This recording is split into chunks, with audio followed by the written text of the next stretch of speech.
here we are onto something pretty interesting. We have a clear view on the Mount Fuji, and there is this road creating a curve that I like quite a lot. For me, curved leading lines always look better than straight ones. I had to figure out a little bit my placement because maybe if I go a little bit more left, we could have a better balance between, there is these two electric poles here and the Fuji sun in the middle. Before I was more like this, and in that case I think the peak of the Mount Fuji is a bit too close to this other pole, so by placing it more in the center I think it looks better and it creates some sort of a little frame within the frame.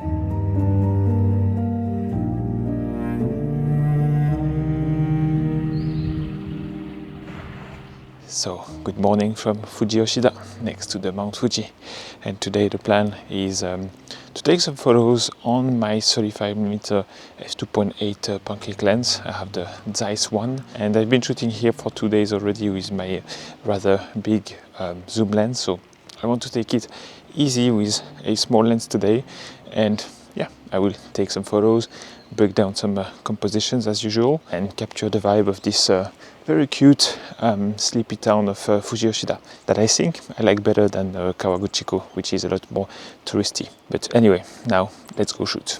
But first, let's roll back a few hours when, against all weather predictions, I woke up to this.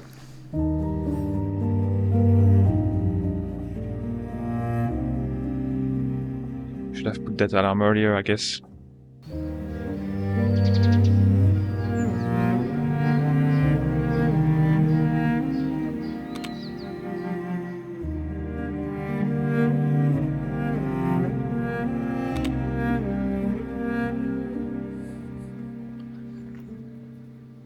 I like this view on the Mount Fuji with these storage boxes in the foreground. There's also some empty parking lots, which creates a nice little pattern here. And it reminds me a little bit this viral low sun shot, which works a little bit the same way. We have a small building, not too high in the foreground, very straight, not with weird shapes. We have a clear view on the Mount Fuji. And if we look here and here, really this section of the Mount Fuji that we see is almost a perfect triangle with the buildings here and here cutting roughly at the same distance from the summit, so it creates something very symmetrical that I like.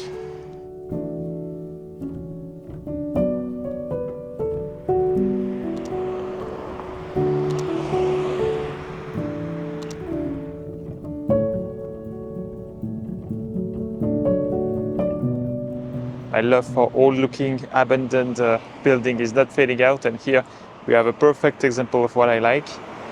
It is still in a pretty good condition, but the vegetation is like taking over. We can still see plenty of the signs and the letters which I like. And here at 35, I have to make a choice because I'm somewhere like I cannot really move further back because there's a barrier here, and I like to focus on this section because for me that corner here is the most interesting. And yeah, there are situations where even if I had access to a wider focal length, I still think that focusing on what matters will make for a stronger composition in the end.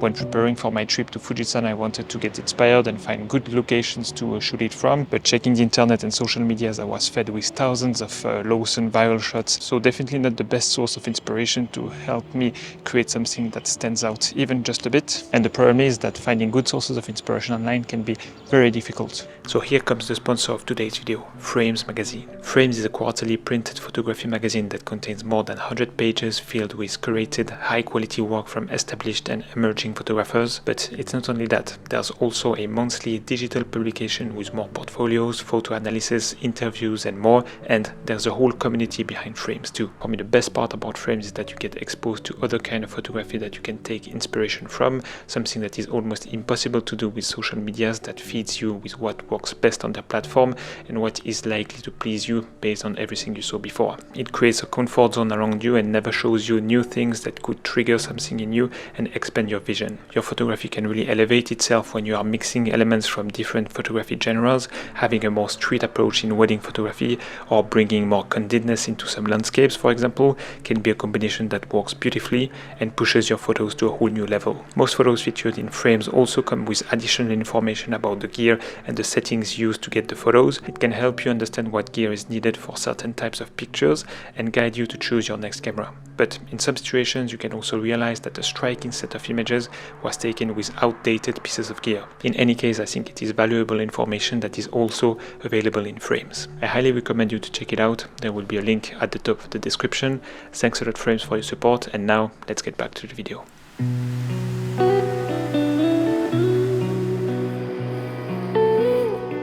That looks also pretty cool, and here what I call the rule of 3 applies. It is also known under the name of the rules of the odd numbers, like everything that comes in a set of 1, 3 or 5 and so on will look better than a pair of 2, 4 and 6. And here we have 3 cars which here satisfy the rule of 3 with the Fuji in the background.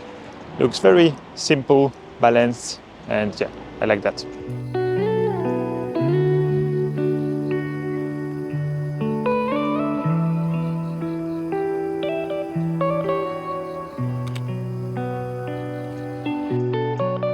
It's a pretty cool looking car, but I'm not sure it moves anymore, but still, like here you see the road is like going down, and if I stand up and shoot eye level, there is this like metallic fence behind the car that creates a little bit of noise, and it's messy.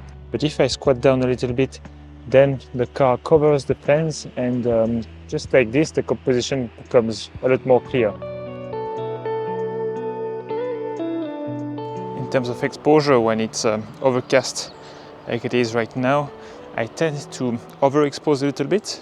Plus 0.3, plus 0.7 is a good place to be, because I mean, as long as you frame a shot with a good part of the sky in the frame, your camera will consider this very bright and will pull down the overall exposure, which, I mean, you can bring up in post, but I feel like shadows that were brought up in post too much tends to be a little bit mushy without too much contrast and detail. So yeah, that's why when it's overcast I tend to overexpose by a touch.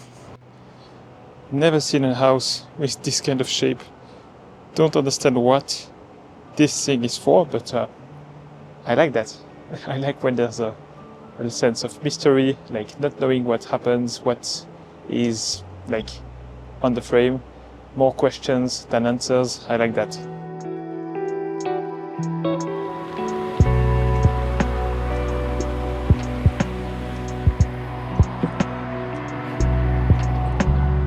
I don't really know what those were supposed to be. I don't think they are trees, because they are covered in the vegetation that I guess would not climb up a tree. But anyway, it complements the Fuji-san pretty well. Creates a very weird photo, I think. I just saw a bunch of workers getting ready. You can see the car here, and they were still like grabbing some tools and things like that. And it's in this kind of situation that you can read the room, expect movement, and place yourself, which I did. And I waited for someone to like grab a tool here and walk that way, and I think I got a pretty cool shot. Plenty of time photography is about reacting and being fast, but it is also about anticipating. I just took a photo of an old man walking on his beautiful garden with the Fuji in the background. I'm super happy about the shot, especially because I asked him the permission before, even though he's not looking at the camera. And of course I did not record that on camera, but I did ask him and he was super happy about that, so that's super cool. A little bit in a rush, I took it only vertically. I could have taken it also landscape, and I think it could have worked, but I think vertical worked better because it showcased a bit more of the garden in the foreground with the Fuji then in the background, leaving enough space also on top of it with the sky.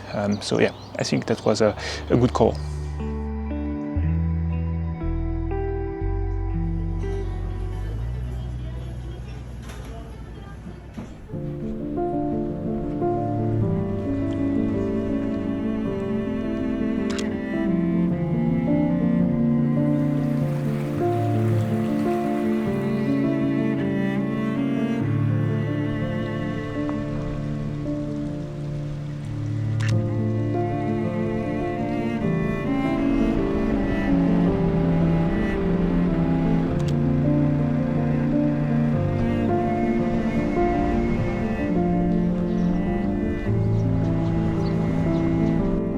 here is a very decent spot that I just discovered by wandering around after lunch, trying to digest all the food I had. But anyway, I like the roads crossing here, creating some sort of a triangle that is similar to the Fujisan, like doing a triangle on the other side of the frame. There's plenty of little details like the flags at the moment because this shop is open, the cars, this kind of a cute looking house.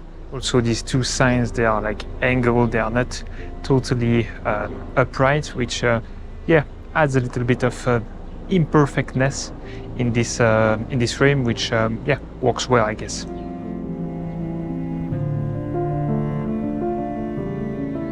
Look at the fabric on this storefront. They are worn out, which looks so cool.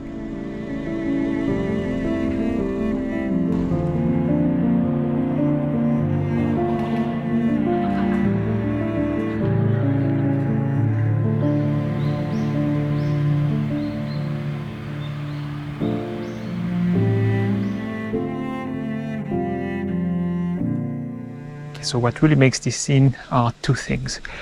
This storefront here on the left that is worn out with plenty of rust, and that other one, like that yellow store sign on the right on the electric pole.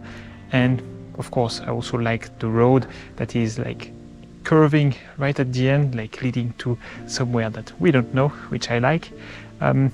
Where I stand here, it's not the perfect position because there's a little gap of light between two buildings here on top, so I prefer having this gap closed by just going left a little bit.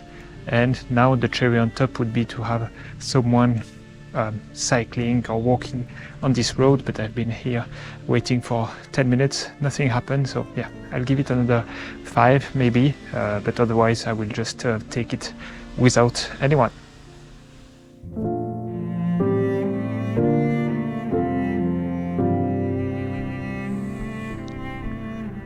It really just has a little crown of clouds at the moment, but these clouds seem stuck. Just randomly found this little street while walking around aimlessly, and this looks so beautiful, and there's no one around here. It's not the popular spot, so I can take all the time to take the shot.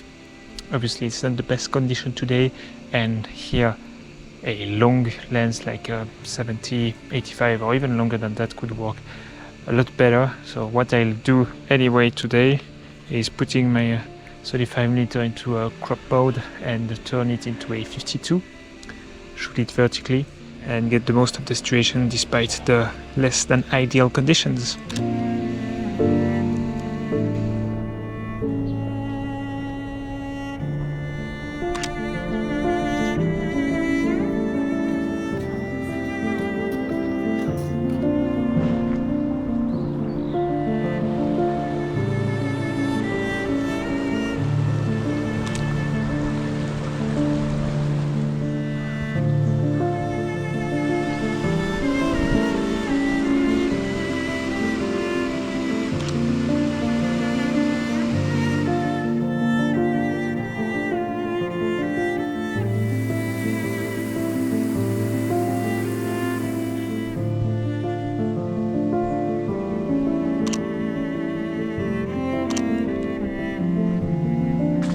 That's a spot with like morning warm lights like going through.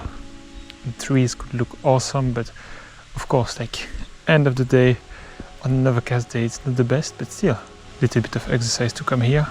And silence, only the sound of the river.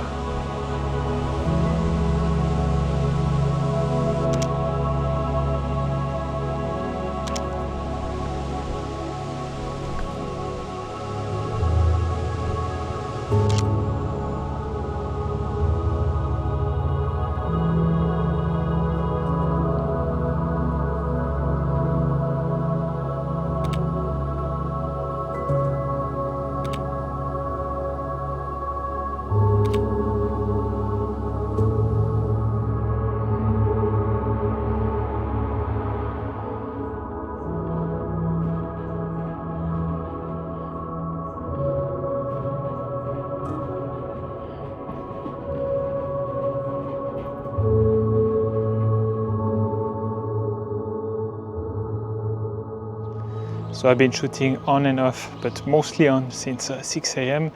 So yeah, I will probably shoot a little bit more until it gets dark, but I don't have much energy left to keep talking to the camera, so I will include the shots if I get anything interesting probably before that clip, because it's probably better for watch time and engagement.